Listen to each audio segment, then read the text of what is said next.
No, thank you for accepting my invitation. Appreciate it. No, it's an absolute pleasure, man. Yeah, no, thank Nice you. to see you and talk Yeah, to you you. too. How's No, everything on that side? yeah, good. It's home now. It's Yeah? home for us. Yeah, much settled. Yeah, it's a nice part of the world, right? Yeah, and you yourself, you located to. Yeah, you miss home, but it's absolutely beautiful here. Yeah, It's really it's a stunning place. are you in the city? I'm in Ho Chi Minh City, yeah. Oh, okay, nice, nice. And it's like if you call me during the day and I showed you that picture during the day, the Wouldn't do Saigon justice. River is like just Oh on the wow, other side. So it's that's actually it's nice. that's amazing. No, that. How long have you been there? Shoo. So my kid came here after COVID, and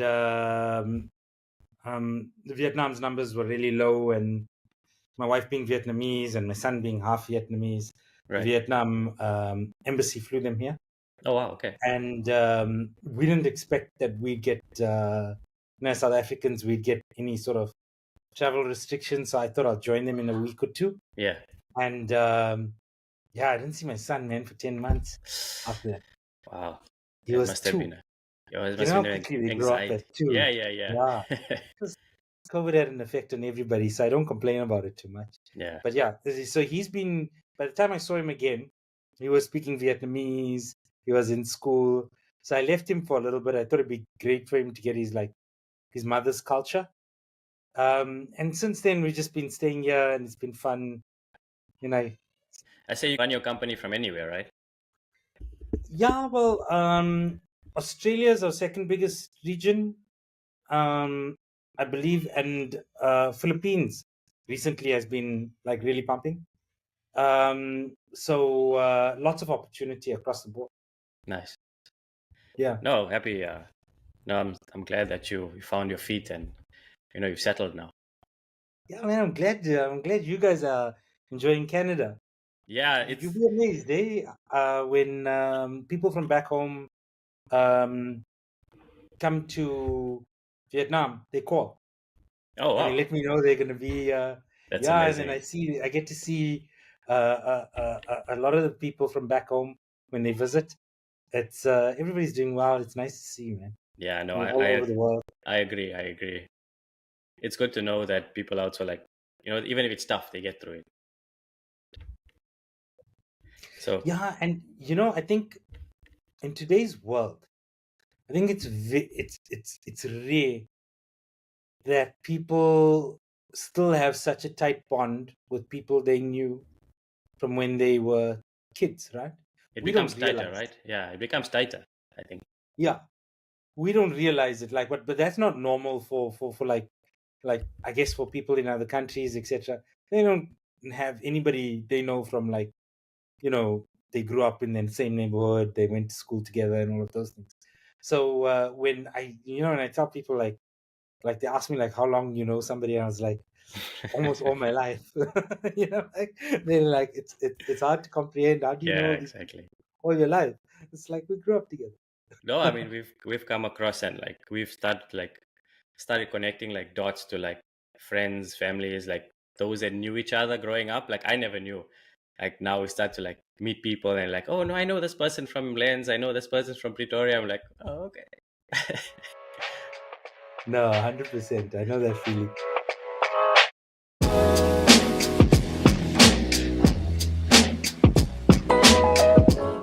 Yes, guys, welcome back to another episode of Zen and Now with me, Kishan Morar. And today I have a very special guest with me, um, co-founder and CEO of Snowed Cybersecurity Solutions. Welcome to the show, Nithen Naidu. Thank you so much. How are you Good doing? to be here. No, welcome. Happy to have you on the show. Um, Tell us about cybersecurity and how is it fit into your life? Oh wow. So cybersecurity it's one of the things that I love. Um, I love lots of things. It's but I'm lucky enough to do it as a job.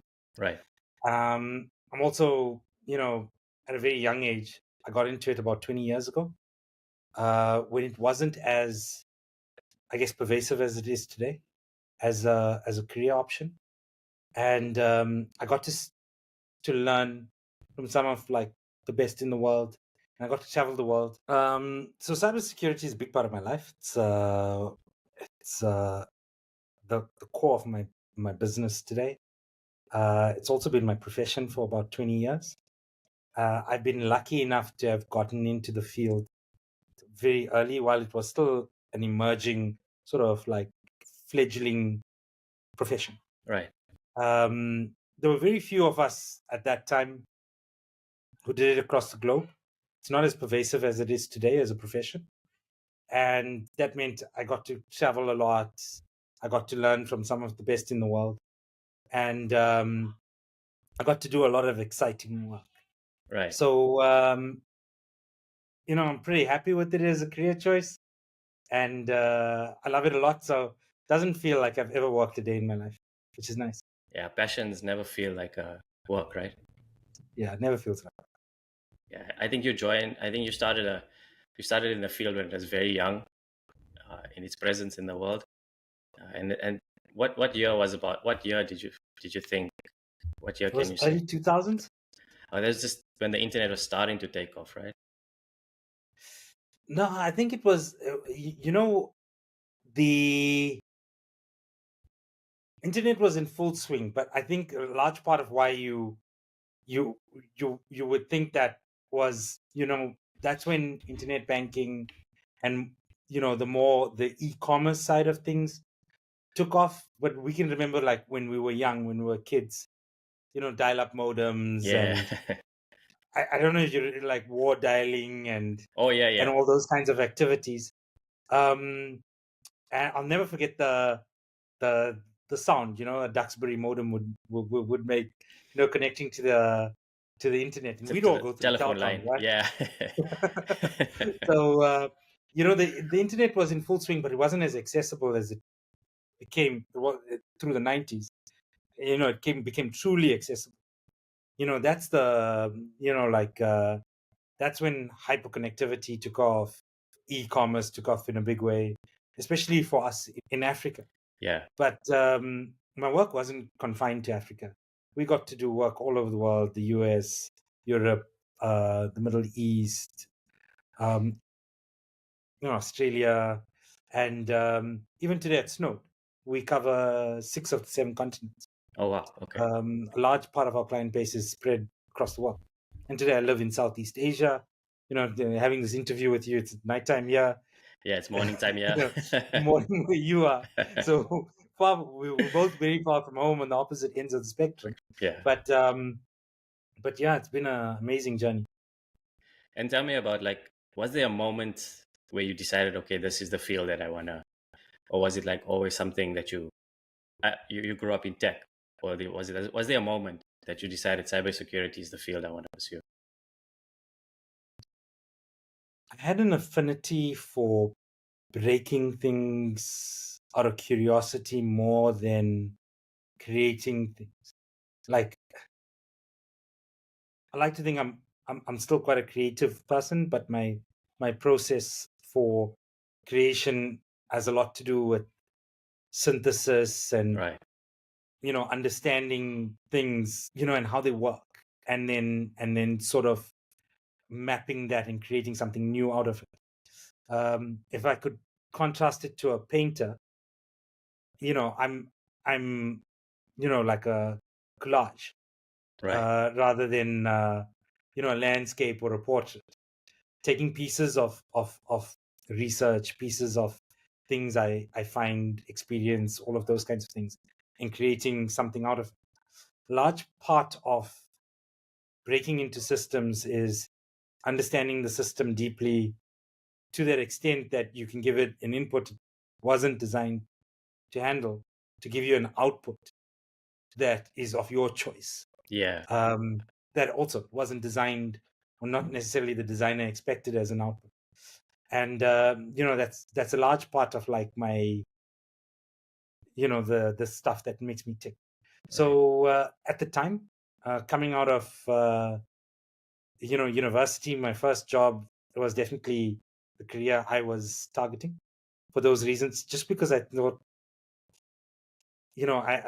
my unique set of skills lean towards that. It was also, it's fun, right? Yeah, it is. Breaking into stuff. Yeah, no, I've So also had that. I've got a bit of experience in cybersecurity and as well. It yeah, keeps you on your toes. It's also exciting. Like I don't know. I can't explain the feeling. Probably I can't explain that feeling to somebody. It's just exciting to break things and fix it at the same time. yeah, and your background was networks, right? Am I right? I'm getting Yeah, I that right. started off in support, and then Yeah, I transitioned to networks and then to to security, security. right? Yeah, So like networks also, it's like a. I know some people might be boring, probably the same way that accounting is boring to us, but there's a beauty to and creativity to networks oh and yeah. working and Um, I mean, making solutions. look at the data centers. I mean, that's like art. Like, Yeah, it is like look, I that. mean, if you go into like the world's best data centers, it's like a museum in there. Yeah. A museum and a light show at the same time. So I think while you were going through that transition through networks, switching, routing, those Hmm. kinds of things, I think it was a very similar path for me, finding that beauty in like code and operating systems and those kinds of things, and then figuring out ways to not not to manipulate them, but to elegantly Navigate. um, navigate them. Yeah, And whether it was like it's a weapon system or a internet banking or a um, something. like a SCADA system that's running a sugar factory or a mine or Mine. a Yeah, automotive kind of yeah. thing. It was always really interesting to me. Okay. And you always had like the knack of getting into things and seeing how they work on the from a how to say from a deeper perspective instead of just the front end. Yeah, I must be honest. I wasn't when I started. I joined a group of really really strong. I joined a really strong team. There's Good. still a strong team today. So most of them are like CEO of global cybersecurity companies. One's a few years older than me. He's already retired, and his software um, is Yeah. Maltego. Um, and I don't want to use their names without their permission. Right. And I always, because of the company you were keeping, I always felt like technically I wasn't the strongest. Okay. So when people tell me about deep skills or deep understanding, it's such a subjective thing, because next to individuals like that, no, I think my understanding up to today is still shallow in comparison, but it's pretty deep, on average. Oh, but I But think you've done well. I think you've done well. I think I don't think you give yourself enough credit. Personally, like I think you've really done amazing things with just not just with Snowd, but also your career, just your career path. Uh, I mean, and now to establish yourself and have something that you can call your own. I think you should give yourself massive credit for that. thank you. But I also think it's very, very nice of you to say. And I look back fondly at like what has been achieved, but there's still that hunger and that desire, because there's more to be done and more can be done. Yeah. And I think as you grow, not just in like become older, but as you grow as a person, you start seeing the universe more as a collective consciousness, and you start realizing that your talents can be used for a lot more than just simple commercialization. Don't get me wrong, Yeah. commercialization is good, creates jobs, it creates opportunities, it's great to have a South African brand that sits on a global stage, that Mm-hmm. runs in Brazil and Philippines, like we were talking about. But I think beyond that, to use your talents, I'll give you a good example. We use our talents to help law enforcement with tracking and tracing of like missing kids and people who've been human trafficked, and we're trying to use our our capabilities to predict violent unrest and outbreaks of violence, predictive policing, etc. Mm-hmm. And you realize that maybe there's a deeper cause, a Yeah. deeper calling to how you can use those skills Mm-hmm. to the betterment of those around you. That's so interesting that you say that, because it's so profound that what you call your passion is also something that you're using to help mankind. Um, and that's such a rare thing in this day and age, where you get the opportunity to use your something that you really love doing, and giving back, not just on a like you say, commercial perspective, but from a deeper human perspective. You're trying to save lives as well, and that's truly commendable as well. No, thanks. But I also think we all have that opportunity to contribute. And I think of your show, right? Hmm. Your show is a perfect example, right? I think we live in a day and an age where um, I think I think people are a little bit lost. Hmm. You're living in um, this tumultuous period with social media, lots of influences, Yeah. and a generation that's kind of you know um, feeling a little bit lost. Hmm. And by bringing them back to like some first principles around philosophy and Buddhism, Basics. Zen. Yeah. So I'm a big fan of the Taoist canon, Oh, nice. and I love like Art of War. Um, and forgive me if I uh, like I love all the Yeah. scriptures. Right. Book of Five Rings. I like I like a lot of the Eastern books. As a matter of fact, um, I think it was like Deepak Chopra's 12 Laws of Spiritual Success. Am I right? And then I I went think to so. Eckhart Tolle's Power of Yeah. Now. Yeah. And I read the Bhagavad Gita before I read any of those books. Hmm. I never quite got it. And I think what these guys do is they make some of these philosophies that, whether you Christian or 100%. Yeah. you're Muslim, it's the same. Same It's the same principles. sort Yeah. of principles. It makes it a little bit more accessible, and then you navigate, and each time the message is reinforced, but Hmm. it's reinforced with a little bit more depth. Yes. And by the time you reading like books like The Art of War and the Book of Five Rings, which is you can easily be misunderstood, right? Because it's like war, right? Yeah. But you're understanding layers of competition and how they work, etc. And I think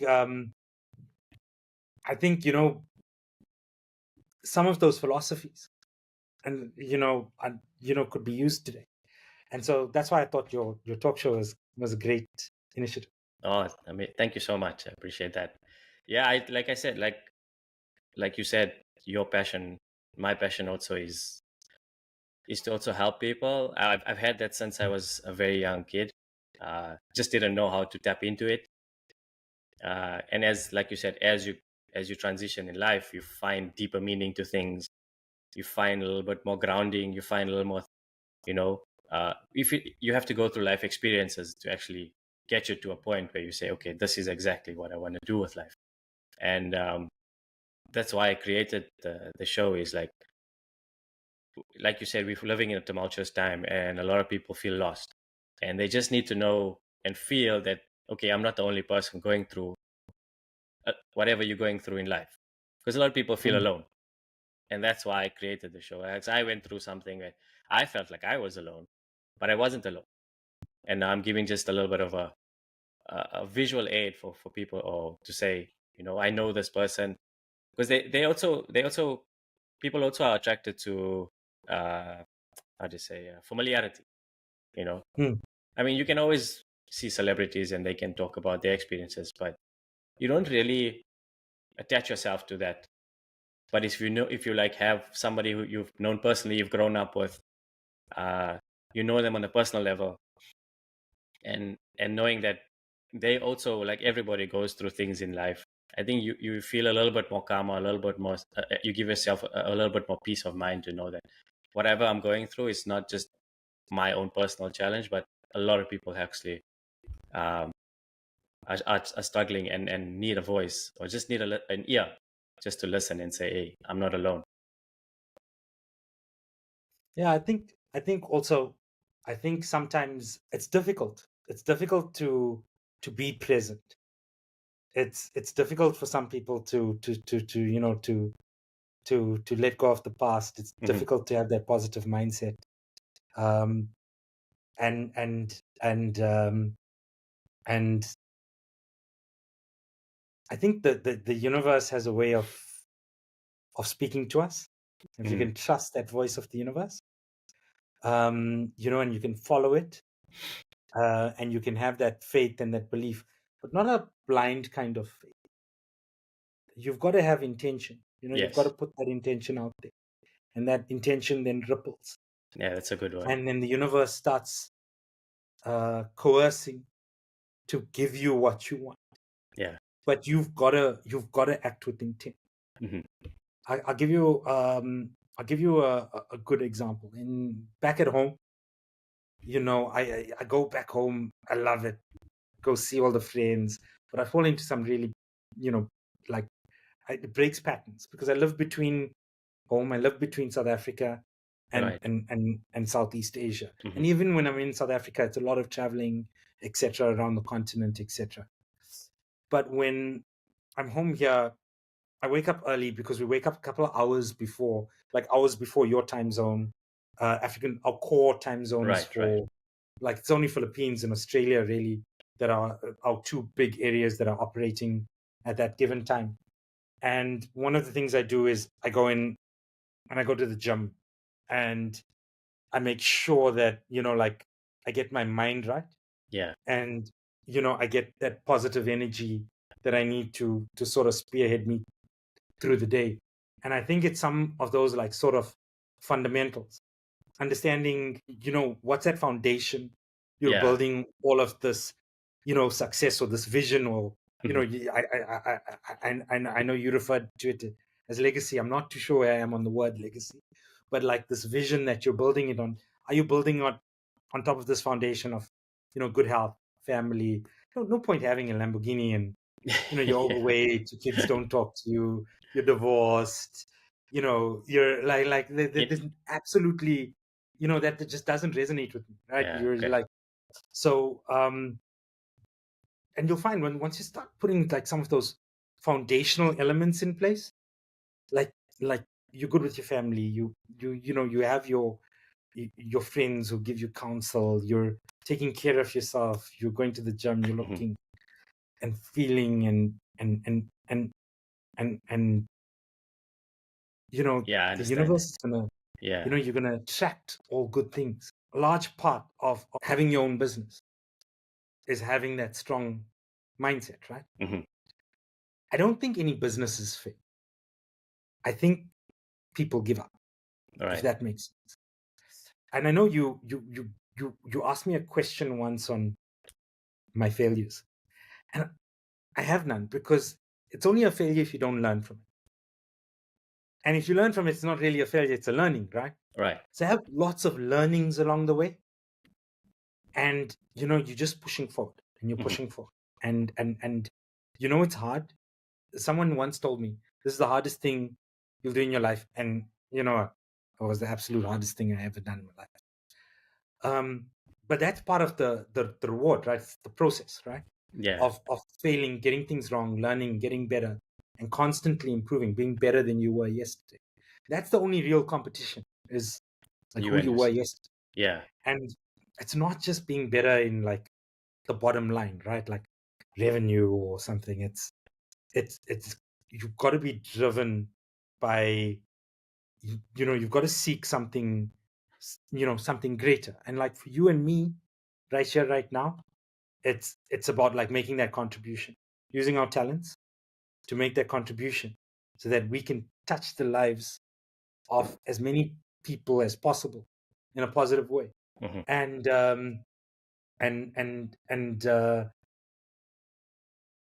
and we do it in our own ways, but it resonates, Yeah, it right? resonates. When we start talking, that is a large part of um, that purpose, and that that vision, and that that rock solid mindset that you need to sort of navigate through the world. And I notice a lot of young people like struggle. Mm. And I'm not blaming social media, but I think all of these things, Play a part. they play a part, right? Mhm. And I think in a lot of ways, like I feel for them, right? Because we didn't have those things, and by the time Distractions, yeah. we they got to us, I think we had that mental fortitude and that ability to focus and denoise, as we were talking about, denoise, and the Yeah. most important thing is doing the most important thing. Yeah. That ability to do the most important thing. But I notice, especially with the kids who come to us at the company, because we've got a massive internship program Oh, nice. that takes people from back at home who come from disadvantaged backgrounds, and we bring them into the business, and we try to get them into the industry. And I notice it's hard. They, more so than teaching them about security, I'm teaching them about those Life. fundamentals, getting their health right, getting their mindset right. Because mindset without skill set without Purpose. mindset, it's only half the puzzle. Yeah. And amazing. I love what you say is that those core fundamentals, um, like you said, you go to the gym in the morning just to prepare your mind or your body for the day, because that's your time. That's the only time that you know that, okay, I don't know what's going to happen throughout the day, but for a specific period of time in the morning, it's yours. You get to choose how you start your day. And it's amazing that you start same like me. Like I wake up, try to get my workout done in the morning, so I feel my mind is already know that I've already accomplished something. It's done, it's ticked off. I can go into the day knowing that I've already done my routine and my base is set for the day. And it's just something that was taught to me, like growing up. Like we were early risers, ever since I know my dad was an early riser, uh, and that was instilled in us even till today. As soon as the sun starts to peep through, or first light, you're starting to wake up. um, and not everybody's the same. I know some people like to take their time and get into the day, which is okay because everybody's not the same. But having those core fundamental practices, it just allows you to be a little bit more peaceful with yourself, and not overcompensate or overstress about things that you're not in control of. What you are in control of, that's your priority. What you aren't, you have to give yourself also a little bit of slack. Yeah, no, I got you. I must admit though, and I think you may do it unconsciously, but I do it quite consciously. While I'm there, I use that period to actually, so I do like a lot of visualization, like, and I learned it when we were growing up. We grew up. I don't know if you can remember, across from Tejal and them, there was a racetrack. Yes, SWAT cops. Swarcups, yeah. Yes. So I we spent a lot of time on Swarcups with the bike, and one of the things they teach you is to like sort of visualize, see yourself go through. There's Mhm. a lot of lessons you take from like things you do in life, right? And like just being on the bike is some form of meditation. Yes. Before we continue with today's episode, if you're enjoying it, if I could ask you for a small favor, please like, share, and subscribe to the channel. It will not only help the channel grow, but it will also allow me to bring you a lot more guests and a lot more experiences. Thank you. Back to the show. Because you're in that present moment. You're not thinking about what you're doing tomorrow, what some problem you had yesterday. You're just trying to No, you stay gotta alive, focus. go Yeah, through you the got quarter, and exactly. make You it gotta out. focus. And then you come out, you feel the same way you feel like, if you sat down and you meditated, you feel that Yeah, freedom, right? Well, one of the things it also taught me, well, I'll tell you two great lessons that actually I got from that. One was visualization. And so, like, when I do that morning prep, is really, I feel it's part of my prep for my day, right? And what I'm doing is I'm thinking in the back of my head exactly, and I'm seeing the day go, and I'm seeing it go the way I want it to go. I'm seeing myself, win the battles that I need to win, and I'm seeing myself doing the things that I need to get done, right. overcoming the challenges that I need to overcome. And that allows me to walk into some of those situations with that positive mindset, because in my mind, I've won. I've seen the way this plays out. It doesn't always work to Yes, plan, like you're saying. Some things are in your control, and you've got to accept the things that aren't in your control. At least you can manage them, right? yes, To a certain degree. So you want to manage those things, but ultimately, we've got like a saying at the office: sometimes you're the windscreen, sometimes you're the bug, right? It's. But being mentally prepared with that visualization um, makes you walk in there with the right kind of mindset right. to win in that situation. Not saying you win, you won't always win, but starting off, like, I know it's such a cliche, You but your prepared. attitude determines your altitude. Yeah, you It's true, prepared. Yeah, you know. And if you're walking there and you've already mentally defeated, obviously. chances of you being defeated are a Mm, lot higher. Even if you weren't truly intended to be defeated, if your mental state is not, if you don't have that winning mindset, you know, you're gonna the struggle. lesser Yeah, competitor can win, right? yeah, Of just because of the stronger mindset. yeah. So um the other lesson it taught me was a lot about fear. Because did you ever ride a motorcycle when you were young? No, as a passenger, like my You were my a uncle, passenger. my uncle was he used to ride bikes, so I used to be but as a passenger. So most interesting thing about a bike, where you see is where you'll go. So like if you're turning and you're worried you're gonna run off the road, Mhm. so you look there, you focus there. Because you're looking there, that is where you'll go. Life is like what you see is where you will go. If you're only going to focus on the negative things, but if you look forward and you look towards your goal, the bike will follow you. Yeah, The second part is the weakest link on the chain, in the chain, being the tires, the bike, the motor, everything, is you, the human being, and it's your fear. So hmm, the bike can make the corner, but it's your fear that'll get you to touch the brakes. We call it teddy bear braking, right? Will get you to touch the brakes because you're too too scared. scared. You're going in too fast. Hmm. So it's your own fear, and you're your own worst enemy, and you're the reason that you crash, not the machine. Right. And being able to recognize that it's okay to be scared, right? Bravery is Fear. not the absence of It's fear. fear. Absence of Yes. fear is like a 16-year-old on 1,000 cc going through a corner. That's the absence of fear, right? That's crazy, right? But bravery is not touching the brakes and crashing, even though you're scared, Yeah. right? And business is the same. Um, it's okay for you to have fears. It's natural for you to have fears. As a matter of fact, I you mean, don't have fears, you're one of the crazy ones, yeah. I mean, it's right? a natural And human and there's a emotion. Like place for you. it's a human aspect of life. I mean, you can't go through life not having any form of anxiety or fear of anything.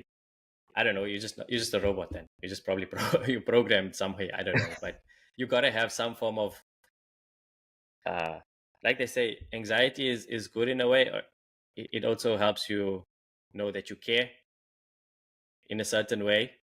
in a certain way. It's not always Yeah. the all and be all about, oh, I have anxiety, I care all about it. No, it's also about knowing that you don't want to, you have a vision in mind, but you also have that fear of like something might happen. And that's where you need to like center yourself and be mindful of the fact that it's okay. Whatever you go through it, just give your 100%, and whatever happens. You know what I'm saying? But you know you've given your utmost time, and you've given your all, and that's all that matters in life. You're not going to get it right 100% of the time, but if you give your full effort, that's all you can ask. No, 100%. I think because one of the other questions had to do with stress. And I don't think it's so much about being a robot, but it's understanding how to compartmentalize these things. I'll give you an example. I never feel stressed because like stress is like for me is it's like worry. Right? Worrying about something's not gonna change. So I'm a little bit like you on that. I use acceptance as a tool to not stress, to not worry, to accept and wait for that opportunity that I can do something about a situation, and then I act. And whether the most amazing thing, whether that act actually brings you your desired result or not, is irrelevant.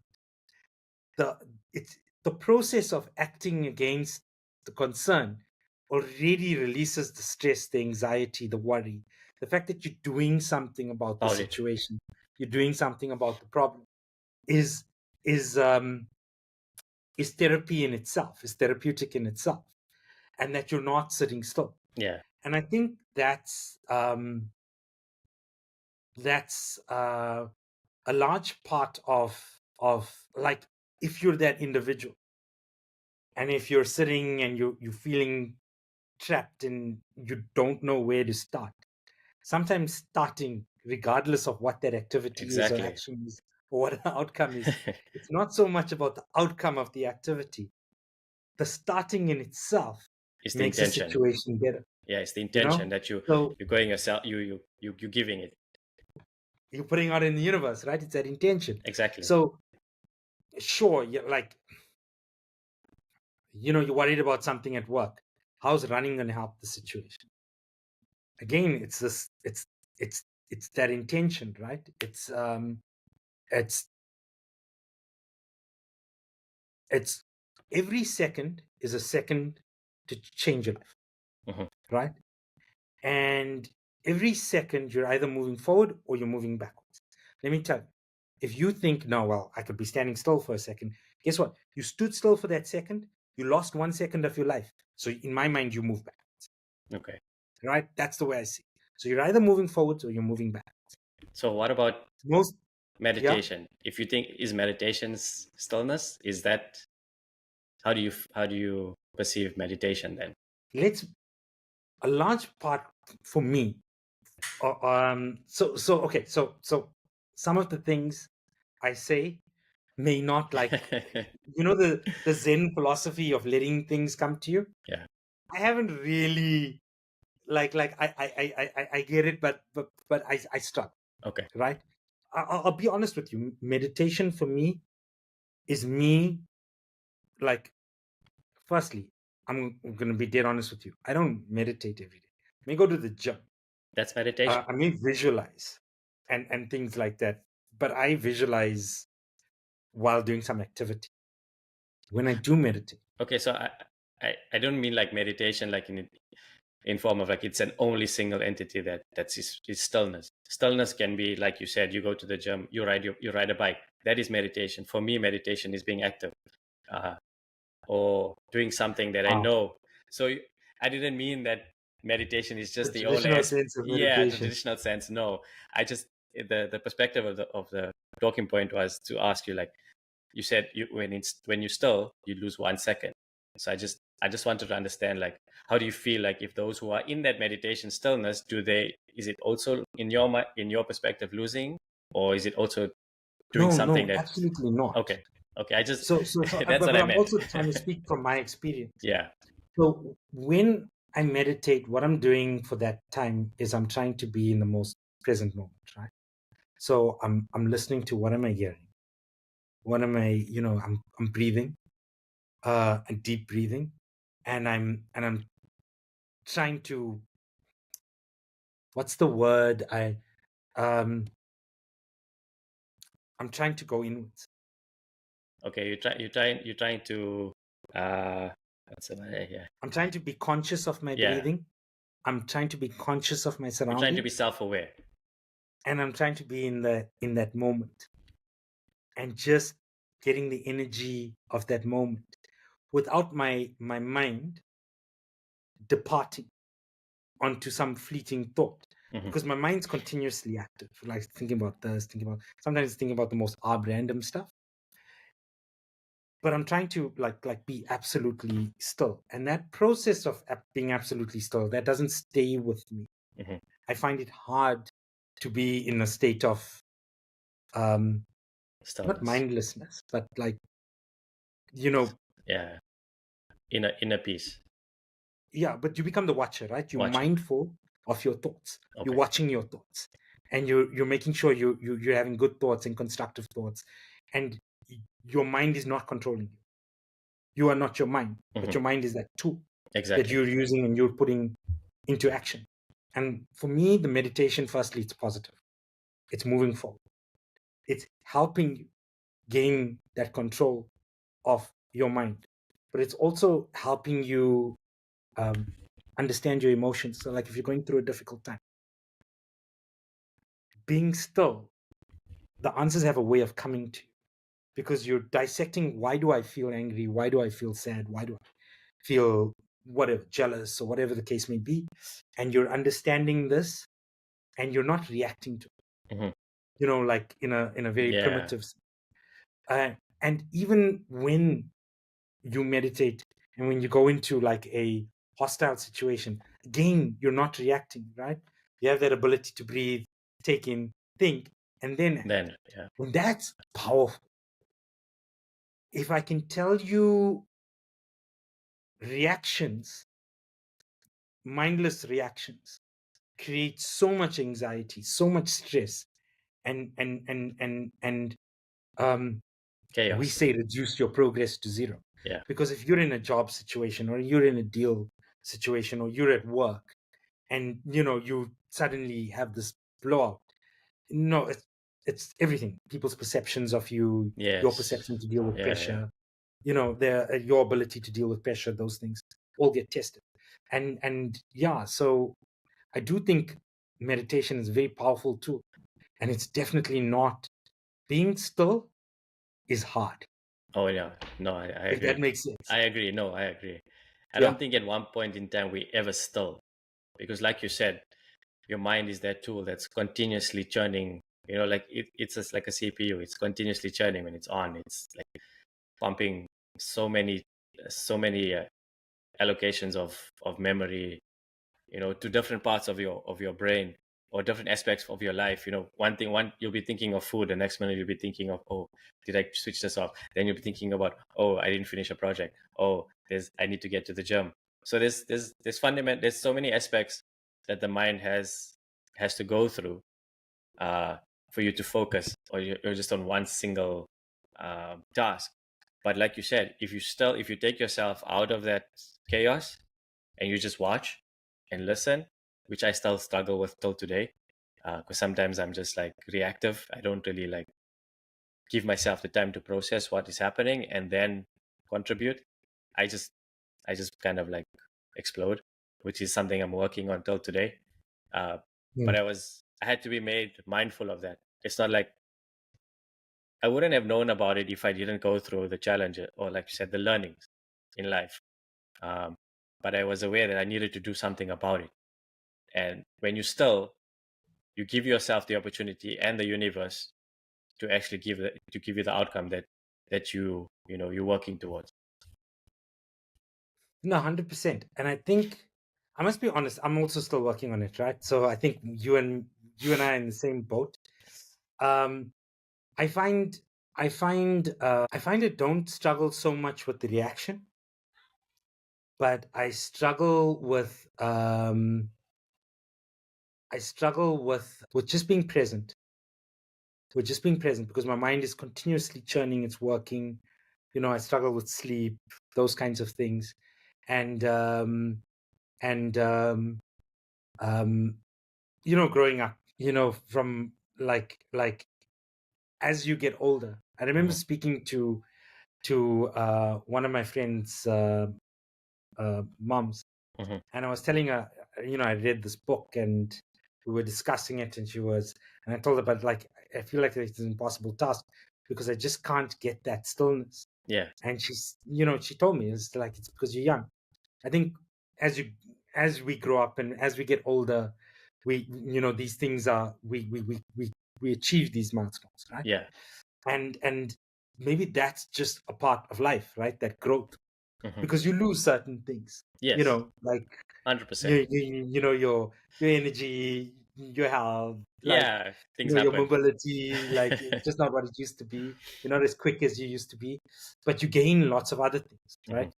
Wisdom, experience, um, the ability to be still, to be calm, to be rational, and I think that's a different form of power, if I can call it that. Hmm. So I think youth gives you this one kind of Exuberance. power. Yeah. It gives you that energy, that And that burst of nitro, like you said. yeah, it's like a burst of nitro.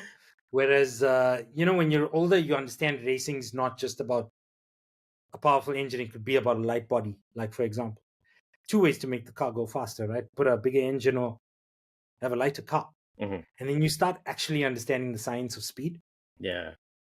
and you understand, okay, well, I can't put anything more into this engine, but maybe I can reduce the weight, Wait. you Yeah. know, maybe I can improve the aerodynamics. And now you really start getting, like, I mean, Yeah. You start to refine. yeah, like I feel we're just getting started, right? Oh, for sure. We You still and I still a, both. yeah, it's still a long way to go. I think of It's like still a long way to I go, still I right? still think of like cyclists, and they pick up the like pro cyclists. I mean Mm. they're super quick, like riding at like 80, 90 k's an hour, and I'm like thinking how. But like you said, once you understand the science of speed, uh, it's not always about the loudest or the biggest or the heaviest. You know, sometimes a feather can be just as quick as something that has loud noise. You know, so like you said, it's we just getting started and understanding to refine ourselves in a certain way. And it's scary in a way for me as well, because there's certain things that are very uncomfortable to do, like you know toxicity of people, cutting out people from your life, because you don't want to be like that. You also don't want to be like over harsh and like over be like just to be like cutting people that you've known all your life out. But if they're not good for you, it's so hard to like remove those that toxicity out of your life. So it's like about, as you go along, it's we learning through those learnings, like you said, or through Mm. those, like a challenge of letting go. I feel I honestly feel like it's only the betterment of myself and the people that I'm around and who I associate with. We come from the same background, so I mean, I'm no saint, right? So the but we were loyal. We were all very loyal to each other because we grew up as we, I mean, Yeah, it's some that of us know each other. We were 4 or 5 when we met, the communities we grew up and in. yeah, and we grew up together, Hmm. and to leave someone like that behind or to cut them off because you realize, you know, you need to move forward, and that, it's not that person's time yet. Hmm. They're not ready to Yeah, make that step. And I get you. Like I feel a lot of guilt, you know, um, but it's needed. yeah, It's it needed. is. Yeah, it is. Sometimes it's needed on both sides, right? Yeah, Because that's exactly what's needed. Because you don't know how you contribute to their exactly. toxic environment, right? Exactly. You could be toxic for somebody else, and that's just the way it is. 100%. So the but I do share that that guilt Sentiment. of having to leave people behind because you want something different from life, and you want to break away from toxic environments, toxic things, and toxic habits, and you want to break free, and you know you know some people, they don't, I understand. Yeah. or that's not what they want. And yeah, I get that guilt. I know that guilt. Yeah. And coming from like, cybersecurity, cyber or tech background, and in today's age, like there's so much of toxic information, there's so much of toxic content out there. I mean, to be honest, I feel people are or attracted to chaos. I always say, because I, if somebody would post something about a negative effect, it'll get views, it'll get interaction, it'll get traction, go viral. But if Mm. there's a positive, if there's a positive message or a positive scenario that has occurred, it doesn't get that much airtime as it would a negative effect. Do you see that within the cybersecurity or within the tech space? Like, does it contribute to our mental wellness as well, Well, from your 100% I perspective? see it, but it's largely by design, right? So let me give you an example. There are marketing firms that do what we call like mass cognitive influence, Hmm. where they take sort of like Cambridge Analytica.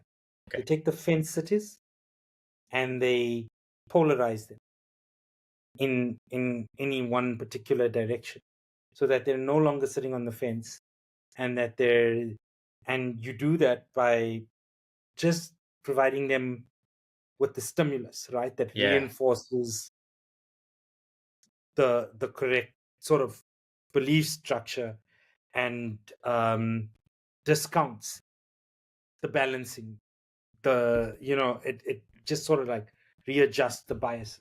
Yeah. And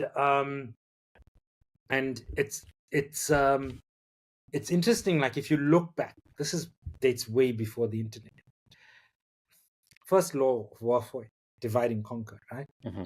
So how much of hate is actually engineered, instead of, like, we believe it's intrinsically linked to our past and things that have happened between these groups of people. Right. But as we start to work in these spheres of intelligence, you start to understand how, information warfare works. Yes. You understand how mass cognitive influence works, and what we call psychological operations work, and even psychology in marketing. And like you're saying, people are attracted to sort of bad news. Psychological effect is, somebody smiling um, versus somebody with a really angry sort of face. Emotion. Yeah. It's the angry face is going to elicit a response from you, primarily because it's a fight or flight kind of, because you're seeing Yeah. You're saying your the senses stress. are Yeah. sensing danger Yeah. and distress, and so it grabs your attention. And so, that's why they use those kinds of that's Tools. why they Yeah. use Yeah. that kind of language, that's why they use that kind of imagery, etc., and that's why Subliminally. they're Yeah. kind of driving that kind of psychological behavior. But that's largely for marketing. Hmm. When you go lay it down, then there's sort of the, and I know it sounds conspiracy theorist, but it's actually not. I'll give you a couple of examples if you want. There's the use of that kind of psychology Hmm. for things like information warfare, um, election tampering, political Yeah. Espionage, influence. whatever it is. Yeah. Yeah. So, like in, I think it was 2016, we tracked all the fees must fall activities at Snowd. And we found that the majority of the tweets actually didn't come from students at all. And we Yeah. found that when there was an outbreak of violence in the universities, which created a lot of racial tension. I Hmm. don't know if you can remember that. Yes. Yes, I do. It was like University of Pretoria, right, for Yeah. example, right? they felt like, the students of color were destroying cars, Destroying destroying lecture rooms. They couldn't go to school, etc. You actually take the phone data, tweet data, etc., the the handheld data. metadata. Yeah, And we started, the metadata from that, and we started we weren't even looking for information warfare. We were just trying to show the police, we were trying to show SAPs, we could predict when the students would turn violent. And then the funny thing we find out is like, wow, there's no students. The concentration of students when there were violent outbreaks was incredibly low, which then led us to ask the question, well, okay, where did this, come from. who are these people? Mm-hmm. And then you start unraveling, and then you start doing the same with Natal violence. And then you start unraveling and you start understanding, the Wow. degrees of information warfare. And, it's not like Cambridge Analytica is like an example from, globally, Cambridge Analytica is from the UK, Russians tampering with the US elections. That's another Yes. example. Yeah. But like the ANC war room was a good example for South Africa. Marketing companies infiltrating groups and stirring up racial tensions, those kinds of things. Wow. Yeah, I think a lot of people wouldn't have known that. Because we don't, we don't, like those around, we only see what's front. Like, give an example now, X and the whole US elections and, all the tweets going out. Like you said, I saw the other day there was in Asia as well. They I don't know what the exact term is, but these guys have like this massive. They've got like a tree of phones, all connected to bot accounts, and just pumping out tweets. Like, do you know what that term was called? By any chance? Yeah. Well, there's a couple. There's a couple sort of. So in Philippines, you've got almost these.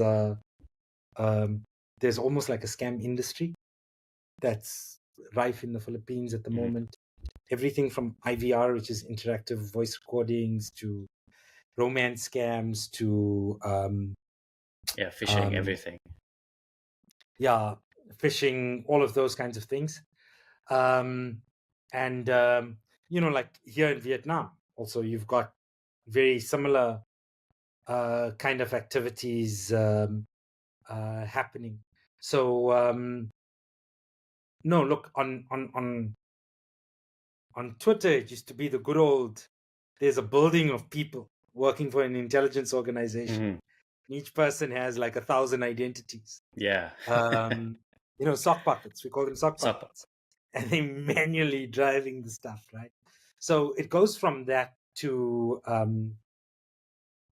from to like serious AI driven operations, those kinds of things, deep fakes, in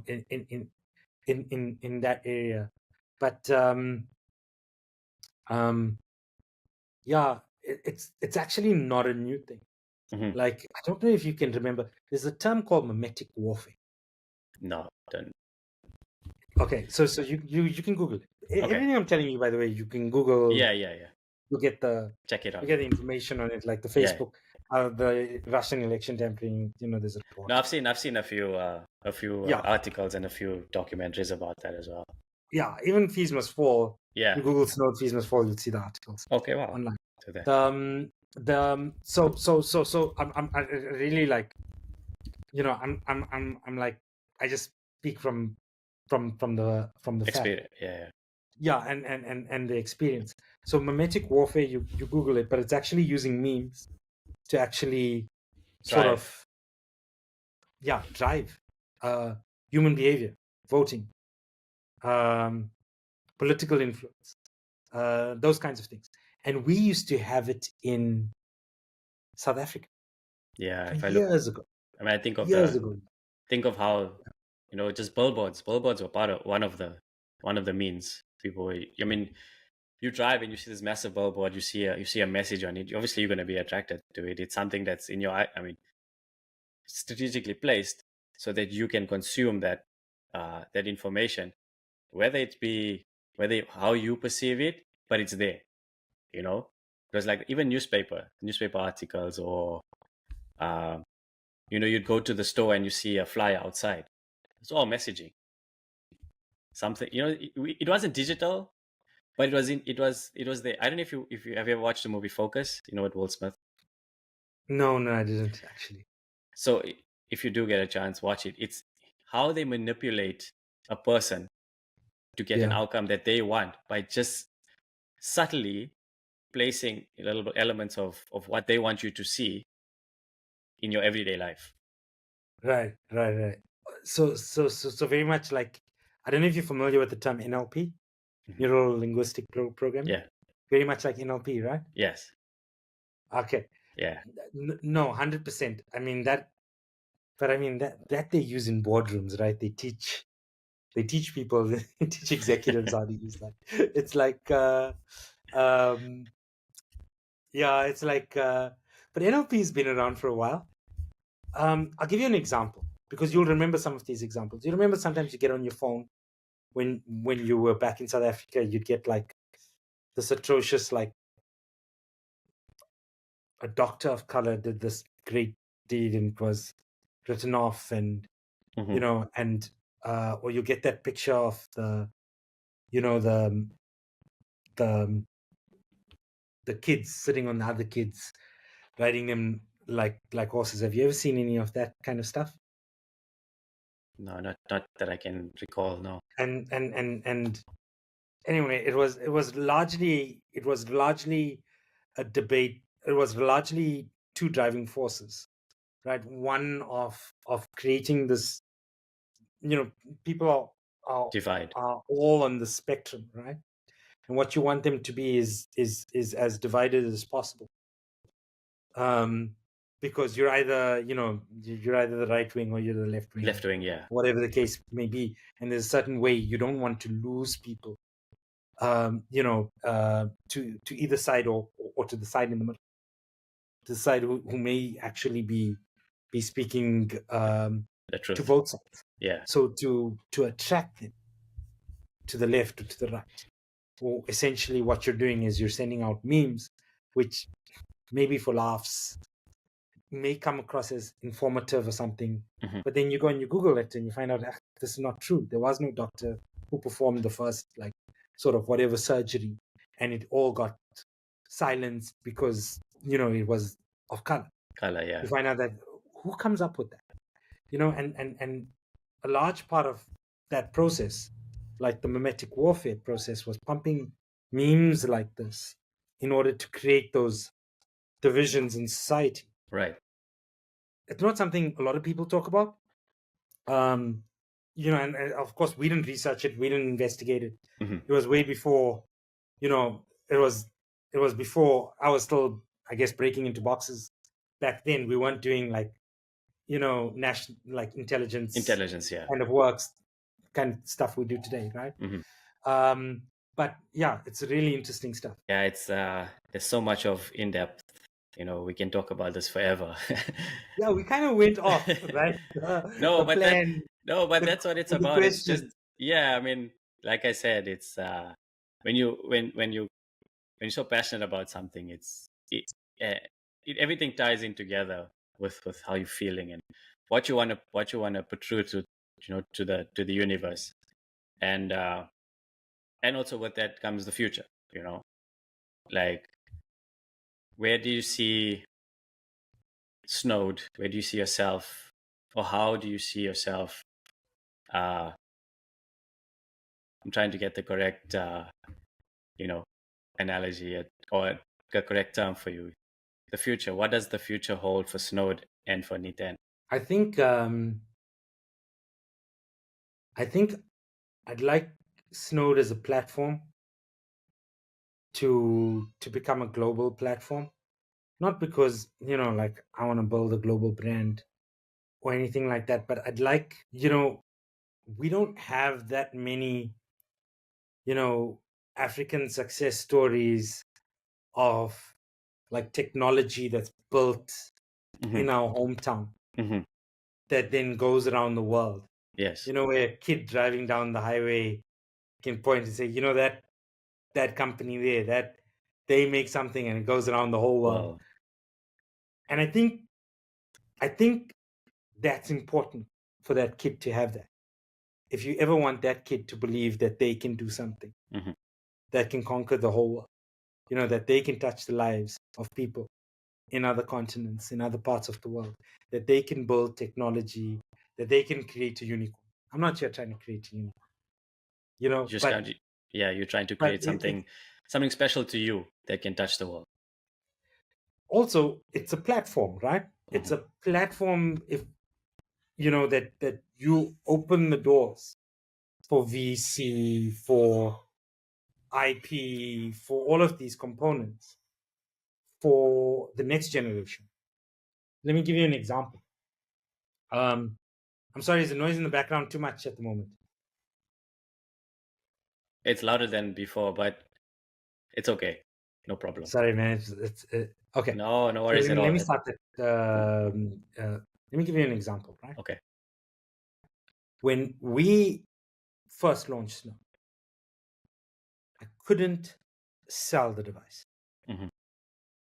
because nobody wanted to believe that a product from South Africa that was built in South Africa, especially one that was built in Victoria, especially one that was built like like in Claudius, was going to compete Mhm.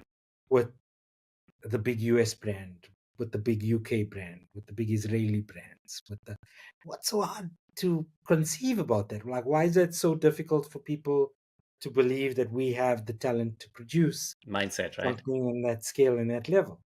It's because they've never seen it Mhm. happen before.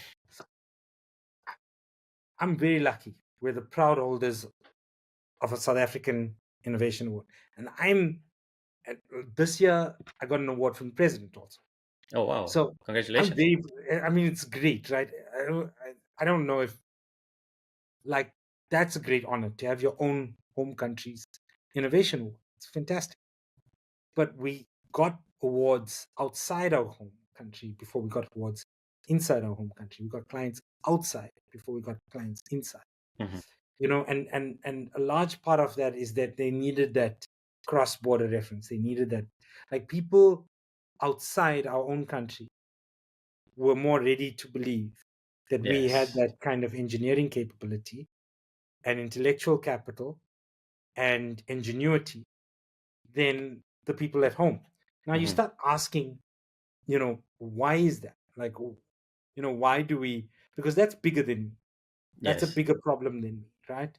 Like, why do we believe something that comes from any other Exactly. place is better than anything we can produce? And how do we change that? And I think a large part of it is, baked into the past, Yeah. but a large part of it is also baked into give me an example of when we've done it. We've got to create those examples. Mm. We've got to create those stories that people can attach to, that can change, so they can make that paradigm shift. And so that when that kid walks in the door with their little appliance, their cybersecurity or AI startup, and they said, well, hey, man, I'm from Lens and I built this AI, you know, So yeah. this AI enabled tool, and they're going to be like, fantastic. Let's see it, Mhm. let's give it a shot. Let's hear you out. Let's test the hypothesis. Let's put it in a client environment. Let's fund it. Let's grow Because it. Yeah. Let's grow it. Let's. let's grow it. But without that example, you know, they're going to have the same experience, I had. So, yeah, that's why I say I think it's a platform. I think it's a platform to make that change, to open doors for the future. So our whole mission at Snowed is defend the future. Mhm. And in one way we mean the future, like future technology, Right. but in another way we mean like defend the next generation, of I get of it. I get it. not just South Africans but Africans. Yes. Hence we work with human trafficking. Hence we work with law enforcement. Hence we work with kids from disadvantaged backgrounds. Hence we're trying to change that perception of what's possible as a South African innovator or South African entrepreneur. Uh, I love that, and I think we both cut from the same cloth. Is that we want to create something that we also can be proud of, not just from people who are outside of our how you say communities or our spectrum. They can also be proud of what we've done. Like you said, that guy from Pretoria, from Claudius, he's created something. Um, that is also like my mission is not just to be a global brand, but also to be a voice for people who also don't have it within our own, you know, because I think we so like if you think about it, we always like attracted to celebrities that are say your Jay Shetty's, your Deepak Chopra's, your Robin Sharma's, your uh Gaur, forgive me if I butcher this, but your Gaur Gopal Das, your Dasas, your international um, yogis and spiritual celebrities, so to speak. And my mission for this is not about to get to that level. It's just to give a voice and platform for those who don't have that voice, or they can count on somebody that they know, like you said. It's just about putting that into our people's minds going forward. No, I agree. I think also it's that intent, right? And if you it's like our conversation has come full circle. Hmm. If the universe is in its own way signaling to you and telling you, this is the path, and every time you create content, you put it out there, you kind of surrender it, right, to Hmm. the world. And people, and people consume it. You don't understand the the knock-on Yeah, effect. You don't yeah, understand that ripple. yeah. I'll give You're you just a putting that intent into the yeah. universe. So we talk about all the negativity, we talk about the lost souls and everything, and then you talk about that positive ripple effect. Mhm. And that's what, like, that's a universe's calling, possibly for what you're doing. Yeah, And I'm happy to be a part of it, man. yeah, I'm man. glad We got to it. We got to get more. We got to get it going more. We got to get more people involved. There's so much of people. There's so much people can achieve. We just need to start giving them a little push here and there. You know, and there's so much people are capable of. And but I'm happy just to also like you said, just to give that one person, just that start is more than enough for me. And I'm grateful and humble. I have the opportunity, or I've I've I've given them the opportunity to do so, and it fulfills you as well as a person. Like that, like you say, your your calling, or I don't want to butcher anything, but it's something that you feel so good about because it's like a success. We all strive for success in life. Nobody wants to fail continuously. And success stories should be also celebrated much as we try to learn from our challenges and our shortcomings. We don't celebrate it enough. There's we celebrate for a little while where we spend too much time on negativity. Positivity also doesn't get the same recognition that a negative effect does. And I feel like we just need to start bringing that up to balance. It's going to take time, but we need to start bringing it up to level, and then slowly we start to fold it up again, past that anecdotal thought and negativity needs to have a long-term effect on your life. their thinking is going to shape Hmm. my thinking. Your thinking is going to shape my thinking, and that's a massive. I think that's powerful, man. Hmm. I think that's genuinely truly powerful, and I think yeah, I'm show's going to go from strength to strength, and you're going to go from strength to strength. You're looking for answers, you'll find it, Hmm. but I think a lot of people, you're going to help a lot of people find answers No, along the way. And I think that's the most powerful thing about yeah. what I got from looking at the show, from the outside. Thank you But I so don't much. think you see it that way. Yeah. And it Yeah, was it's like hard you for me to explain. Sorry. yeah. Yeah. No, that's okay. I understand, but thank you so much. Like it's good to get that kind of perspective and feedback. Because I probably, like you said, I probably won't see it, but to hear it from an objective perspective, I really appreciate that, and I'm thankful for that. And oh, but thanks a lot, Nitin. I really appreciate you taking the time. Appreciate it. All right, take it easy, man. Bye.